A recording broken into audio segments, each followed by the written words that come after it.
plus un procédé qu'un spectacle en tant que tel. Depuis 2007, qui est de réunir professionnels et amateurs en mettant en place des ateliers et qui est presque plus un prétexte à des rencontres, mais dont la finalité est un spectacle.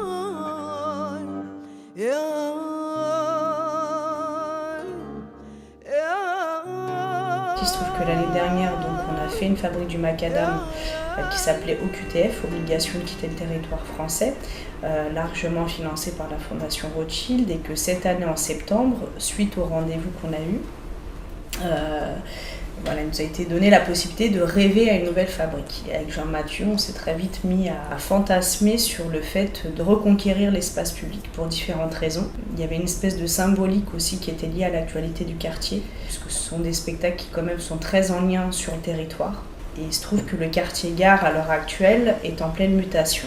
Donc pour nous, c'était un petit peu un enjeu symbolique à la fois de faire une fabrique du macadam pour une fois dans l'espace public et parler de cette mutation. Donc de là est venue l'idée aussi d'une thématique autour de la tour de Babel, de Babylone, ces différents mythes. Et quoi mieux aussi que la gare de Saint-Denis, très symbolique dans la circulation. Pour aussi défendre ce qu'on fait depuis longtemps avec la fabrique de macadam, à savoir toucher un public qui ne viendrait pas forcément sur un théâtre lambda. Oui, ça continue. Faites du bruit avec nous. Ah ouais. Vous me mettez la force. Oh oh oh. Hey, oh non. On écoute bien le prochain. Après, il y a toute une course au financement, je dirais, parce qu'entre les fantasmes et la réalité, effectivement, donc, il y a toute cette partie de recherche de financement. Et puis ensuite viennent s'assembler les possibilités, une sorte de mise en place de casting. Maintenant, on a quand même un vivier d'artistes qui gravitent autour du café culturel depuis plus d'une dizaine d'années et des fabriques du macadam, donc qui seraient plus à même dans les différentes disciplines. Et puis ensuite, on lance la machine de l'appel aux ateliers, donc avec un appel aux habitants qui souhaitent participer à ce type de projet. Tu vas bouger ton dex, laisse-les pas dans la mouise. Vas-y, pousse ta gueulante comme jadis à Babylone. On va s'imaginer, on a une grande valise. Le titre du texte, ça pourrait être « Dans ma valise, il y a ». Et dans votre valise, vous allez mettre ce que vous voulez dedans. Vous allez me dire où vous voulez partir, ce que vous mettez dedans ou pas, si vous avez envie. Voilà, c'est vraiment le plus libre possible. Vous avez une valise, vous pouvez mettre ce que vous voulez dedans.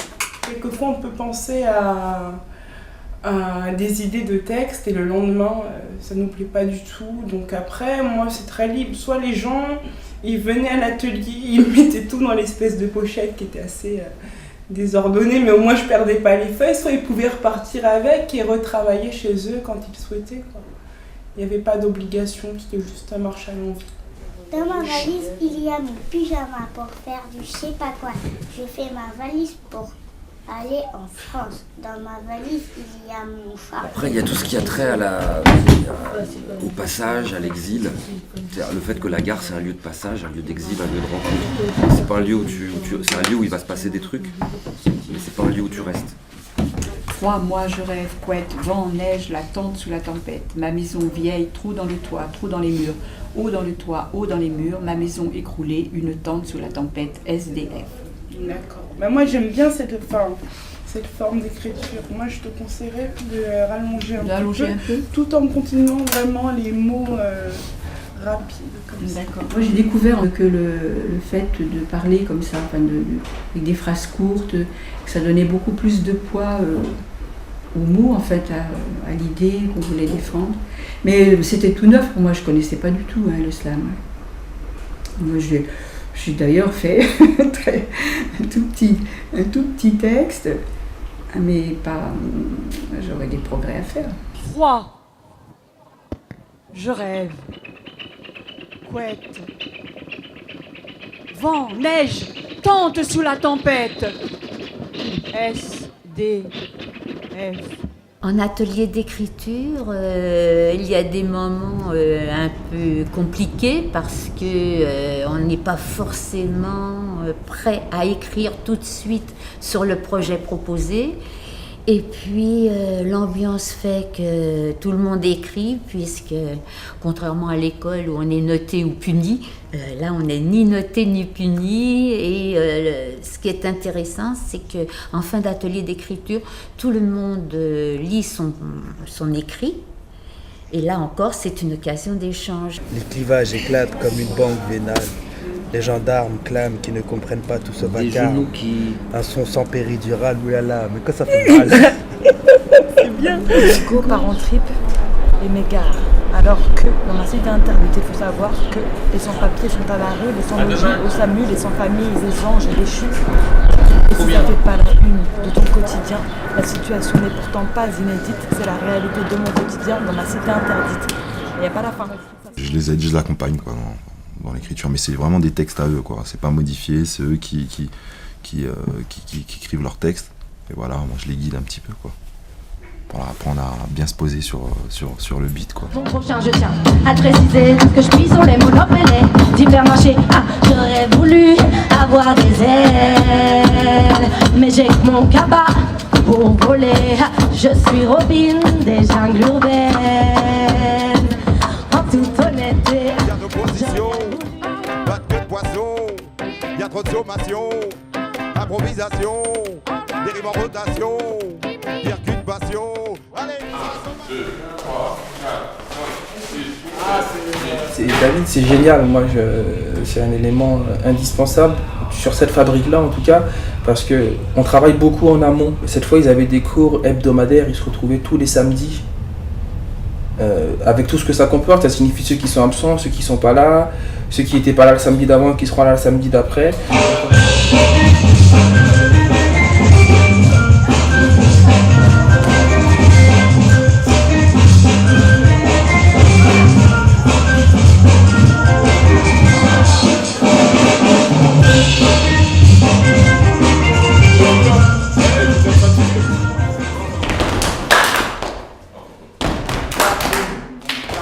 Donc on a fait plus ou moins un rythme de une séance où moi je construisais, je montais les choses, 2 séances avec David où il reprenait, il révisait, il répétait, et je donnais la liberté aussi à David de construire, quoi, en lui disant fais-toi plaisir aussi, sois pas là juste pour reprendre ce que moi j'ai pu faire, et ça a fait la choré Wave entre autres, quoi.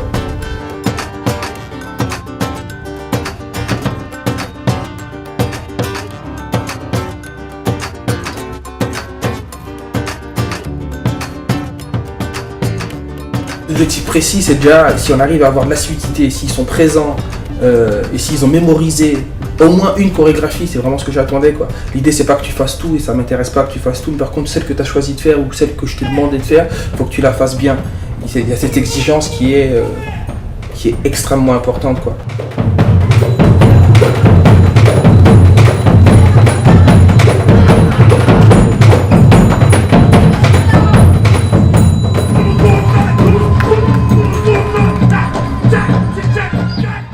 Non, je ne connaissais pas du tout.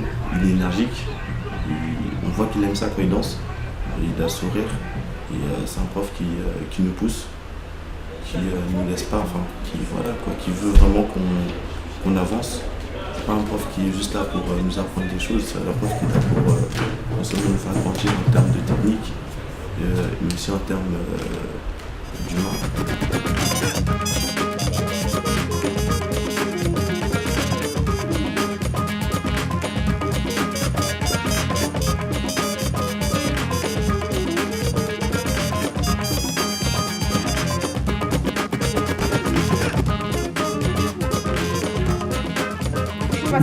Et donc c'est pour ça qu'il faut que tu me regardes et je vais te le dire. D'accord? Je peux vous dire, on commence par la diagonale, après on fait la française, après la française c'est wave, après wave vous faites la famille, et après la famille on finit par la flash mob. C'est la semaine de mélange entre les professionnels et les amateurs. C'est la semaine où on va créer toutes les musiques qui accompagneront les danses et les textes des différents amateurs. Et donc c'est la base à partir de laquelle on va construire le spectacle. Parce que c'est aussi une rencontre musicale qu'on crée de notre côté, avec des gens qui n'ont pas forcément l'habitude de travailler ensemble. Et c'est ça qui rend le processus intéressant. Grâce à ça, on va arriver à créer une cohésion de groupe au sein des musiciens. Ensuite, la phase d'après, ça va être le moment où ils vont écrire entre eux des musiques pour le spectacle. On s'amuse là. Après, il y a peut-être. S'il y a un petit, après, il faut avoir un rythme reggae raga qui vient là. T'as 10 minutes, et comme ça, elle redonne.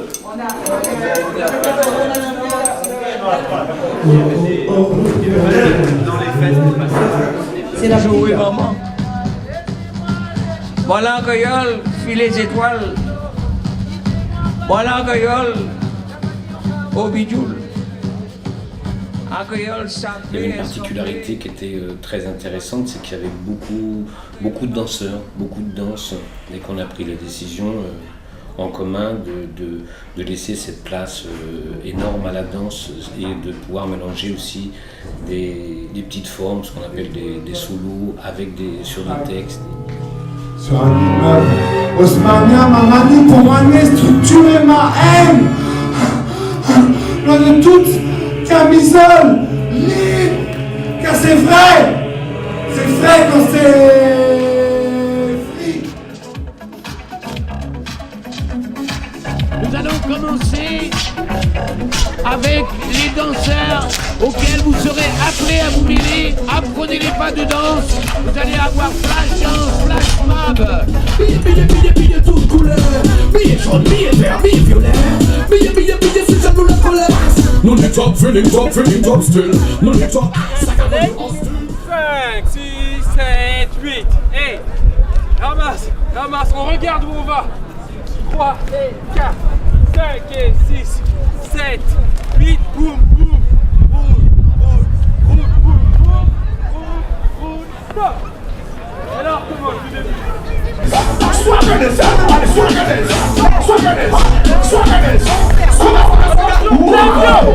Baby, kill 'em with the wine. Baby, you don't even know me this time. I've got the stuff to make you feel fine. Kill 'em with the wine, kill 'em with the wine. Baby, kill 'em with the wine. Baby, you don't even know me this time. I've got the stuff to make you feel fine. Banal des cassos, évitant les crocs des cassos, crème la dalle. Il faut savoir que les sans-papiers sont à la rue, les sans-logis, les familles, les sans-familles, les anges, si ça n'est pas la une de mon quotidien, la situation n'est pas la cinétique, c'est la réalité de mon quotidien, on m'a cité l'internet. On sent l'essence, ça craint dans tous les sens, les grands ensemble prennent le feu et vite, alors évite, parce que les sans-papiers sont à la rue. À peu près 18 fabriques du macadam. Celle-ci, elle avait un enjeu particulier qui était le fait aussi qu'elle se passe en rue. Donc c'est effectivement beaucoup de paramètres différents, donc une nouvelle expérience pour nous à prendre en compte, que ce soit d'un point de vue technique, enfin, là on a bien vu aussi l'importance qu'a pris l'équipe technique dans un tel projet pour sa réussite. Et puis voilà, tout un tas de paramètres que forcément on n'a pas en tête sur un spectacle qui a lieu dans un théâtre lambda, dans un chapiteau. Et j'étais très surprise de voir le nombre de personnes justement qui s'attardaient. J'ai dit, mais même à la gare, les gens arrivent à s'attarder. Et ça m'a vraiment interpellée. Alors jouer avec des gens sur le parvis, qui s'arrêtent, qui repassent, voilà. C'est un peu déroutant parce qu'on voit la réaction des gens. Et puis même, c'était pas vraiment des réactions « bouh, c'est nul », c'était plutôt justement voir des gens du quartier qui se disent « Ah, c'est ma voisine, elle fait ça » ou alors, moi, ce qui a été super émouvant le samedi, c'est que ma mère, elle a mis du temps à comprendre que j'aime chanter. Et là, elle est venue pour la première fois à la fabrique du macadam et quand j'ai commencé à chanter, en fait, je voyais tout le monde et la seule que j'ai vue arriver droit devant, c'était ma mère. Et même s'il y avait beaucoup de gens, la chose la plus difficile, c'était de chanter devant elle, en fait. I'm a back down man. I'm a back down man. The men down, but the little girls understand. C'était tentant, je pense oui, c'était un pari. Pouvoir faire un spectacle en extérieur, devant la gare, qui est réputé être un endroit quasiment impossible. L'espace, il y avait un certain nombre de contraintes. Il y avait que les gens qui emploient les transports en commun puissent rentrer et sortir facilement de la gare, donc il fallait une grande possibilité de circulation. Et puis en même temps, le parvis il est grand, il fallait aussi une dimension du décor qui soit aux proportions de l'espace. La scénographie, elle est indiquée par un thème qui était Babel, cette ville en construction, cette démesure de la construction et en même temps cette fragilité de la construction.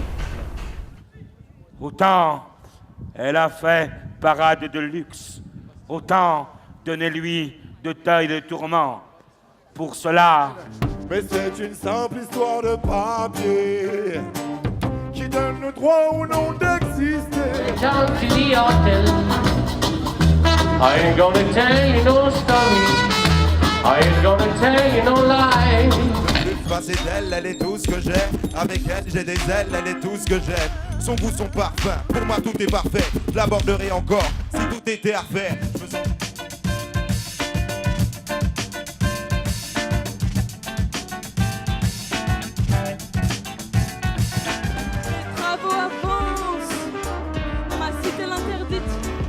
La vie en sursis, un pied déjà dans la tombe. Ce monde chaque jour nous fait purger notre peine. Maintenant, hey! Baby, kick it and kill it with the wine. Baby, you don't give a damn, it's your time. I've got the thing to make you feel fine. Aussi, de par l'absence du metteur en scène au moment de faire la maquette, il y avait, on a souffert pas d'un manque de temps parce qu'une semaine c'est une semaine, mais avec Jean-Mathieu on a l'habitude de se partager le travail pour faire répéter les textes, quand même que ces amateurs puissent travailler. Là, comme on était plus à mettre toutes les choses ensemble, je pense qu'ils ont souffert un peu d'un manque de répétition. Je parle pas pour la danse, mais je trouve pour les textes. Canal, canaille, y a tout qui bascule à tribord, à l'assaut du conquistador. Et tous ces kleps qui crottent et qui croquent et qui s'agrippent aux gens loques. Petit souci, je vais dire, au niveau scénographique, et cette grande scène a été trop basse. Et ce qui fait que pour les danses, ça a aussi contraint le type de danse qu'on pouvait faire sur cet espace-là. Parce qu'à partir du premier rang de spectateurs, on ne voyait plus ce qu'il y avait au sol. Sur les ateliers, on a eu beaucoup de gens qui ensuite sont partis de l'atelier. Et donc c'est en ça que, pour moi, on n'était pas assez représentatif. Il a manqué plus de jeunes du quartier, mais c'est pas dû forcément à nous, c'est lié aussi à certaines catégories d'âge, d'adolescents, de collégiens, qui sont venus sur certains ateliers avec Mélène, qui sont venus après au mois de février, et qui ont pris ça un petit peu, qui n'avaient pas, je pense, en tête la finalité d'un tel spectacle. Big up! What's your no? Et à tous les gens qui participent, qui travaillent à ce mouvement-là, big up! À la dernière soirée avec la carriole, c'est Benjamin qui fait du punk et à fond quoi. Je pense à Rodrigue qui devient leader quoi, tu vois, qui entraîne les autres, qui entraîne le public, qui fait la rencontre, qui fait le lien. Puis les autres qui sont à fond, puis tu vois des t-shirts jaunes un peu partout en train de danser, comme s'ils avaient libéré quelque chose. Et la nuit qui tombe, une belle communion aussi avec le public. Se réapproprier la danse comme ça, se réapproprier l'espace. J'ai vu mes chorés modifier, mélanger, tourbillonner, séquencer, découper, mixer. Mes chorés, c'est plus les miennes quoi, vraiment. Ça c'était assez cool. Le spectacle, là il était terminé, mais on avait encore de l'énergie à revendre, on avait encore quelque chose à remontrer. Donc on l'a montré, on a dansé sur le parvis, et le fait qu'il y ait des gens qui restent avec nous, qu'ils aient même participé, ça nous a fait plaisir et ce moment était magique pour nous. L'échange, oui. Partage, beaucoup de partage. Et les gens avec qui nous sommes, ce sont des gens extraordinaires parce qu'ils nous font tout le temps confiance. Ouais, je pense que c'est ça qui me plaît chez La Fabrique, c'est mélanger des professionnels et des amateurs. Et tellement bien les mélanger qu'à un moment on n'arrive plus à distinguer qui est le professionnel et qui est l'amateur. Et on est juste au service d'un propos artistique. Et ça, je trouve ça bien quoi. Plus qu'un esprit de groupe, un esprit de famille. Et c'est ça La Fabrique, c'est qu'on est tous une grande famille en fait. Moi, je l'ai vécu un petit peu comme une espèce de rêve. En fait, il y a tellement de mois de préparation et puis après, il y a toujours cette espèce d'alchimie et de magie. C'est un petit peu la marque de fabrique des fabriques du macadam. On ne sait pas trop comment. En fait, je crois qu'on sait un petit peu rationnellement comment. C'est aussi parce que c'est fait de plein de trajectoires humaines et qu'il y a une vraie cohésion de groupe. Et Rodrigue le disait tout à l'heure, où ça revient souvent, il y a quand même un esprit de famille assez intéressant, assez particulier. Et donc je pense que toute cette énergie, elle se dégage sur scène et elle se ressent dans le public. Donc oui, pour notre part, je pense que le pari est réussi, même si c'était assez intense.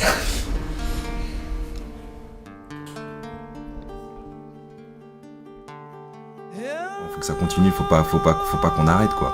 Faut que ça continue, c'est magnifique, la fabrique c'est mortel, hein. Franchement à chaque fois je dis des barres de rire mais c'était mortel quoi. C'est un truc qu'il faut vivre quoi. C'était vraiment une belle expérience. Je pense que je suis prêt pour une nouvelle édition de la fabrique, que ce soit n'importe où, n'importe comment. S'ils m'acceptent. Mais apparemment les personnes âgées ne leur font pas trop peur. Parce qu'il y a des très jeunes, mais il y a aussi des personnes âgées. Qu'on continue quoi. Ouais, qu'on continue. Voilà, pas de soucis. Vous m'appelez, je suis là, je viens direct. N'importe quelle heure, minuit, 3h du matin, 5h, déjà.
الوزير